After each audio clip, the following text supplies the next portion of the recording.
আসসালামু আলাইকুম, কেমন আছেন সবাই? আশা করছি আপনারা সবাই ভালো আছেন। আহারে কাফি ভাই, জীবনটা কত সুন্দরই ছিল তার, তাই না?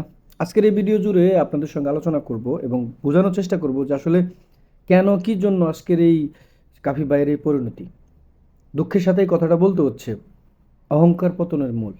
যে যত বেশি অহংকার করবে সে তত দ্রুত ধ্বংস হয়ে যাবে। এটা আপনাকে বিশ্বাস করতে হবে। একটা কথা বলে রাখবেন, অহংকার কেন করে মানুষ?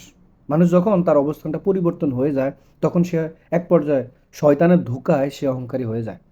এবার আসুন আমরা যদি একটু ভাইয়ের অতীতের বিষয়গুলো যদি একটু আলোচনা করার চেষ্টা করি। বিগত সময় আমরা দেখেছি কাফি ভাই তিনি কিন্তু অন্যায়ের বিরুদ্ধে কথা বলেছেন। যেখানেই অন্যায় সেখানে তাদেরকে নিয়ে কথাবার্তা বলেছেন। সোশ্যাল মিডিয়াতে ব্যাপক পরিমাণে তিনি তার এই অবদানটা রেখেছেন। যুক্তিসঙ্গত কথা বলেছেন, কারো পা চাটতে বসেনি। এভাবেই তিনি কথাগুলো কিন্তু প্রকাশ করতেন। যুক্তির মাধ্যমে পিওর অথেন্টিটি যে কথাগুলো তিনি সেগুলোই প্রকাশ করতেন। একটা কথা কি আজকের এই কথাটা? না, এটা বিগত সময়ের কথা।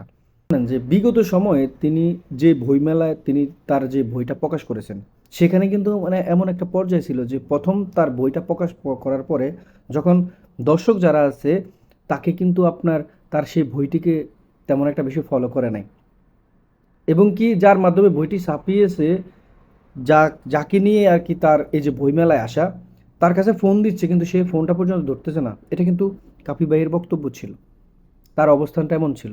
কিন্তু বর্তমান সময়ে যেটা দেখা যায়, তিনি কিন্তু আপনার ভালো একটা জনপ্রিয়তা অর্জন করেছেন দর্শকদের বিভিন্ন বিষয় নিয়ে কথাবার্তা বলে। এক পর্যায়ে দেখা যাচ্ছে যে দর্শক যারা তাকে ভালোবাসে, ভালোবাসার মত বিনিময় সেই ইস্যুটা ধরে তার বইমেলায় আসেন, তার একটি বই নেবেন কিংবা তার সাথে সেলফি তুলবেন।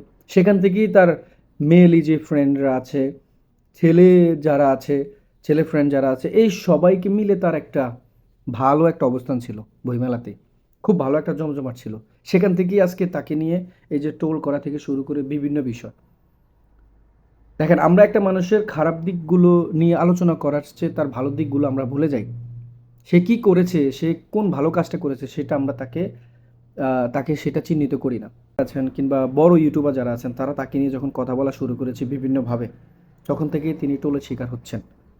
এক পর্যায়ে আজকে এসে তার বাড়ি ঘরটা পুড়িয়ে দিল। কে বা কারা?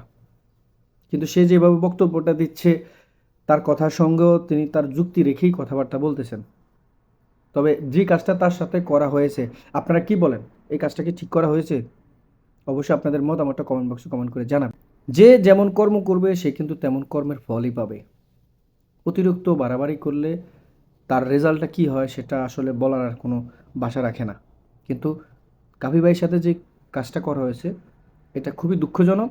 তবে সবথেকে বেশি খারাপ লেগেছে এইটা যে তাদের বাড়িটা পুরানোর সময় তাদের ঘরটা বন্ধ করে রেখেছে যেন কেউ যেন ঘর থেকে বের হইতে না পারে। এটা খুবই দুঃখজনক ভাই, খুবই দুঃখজনক।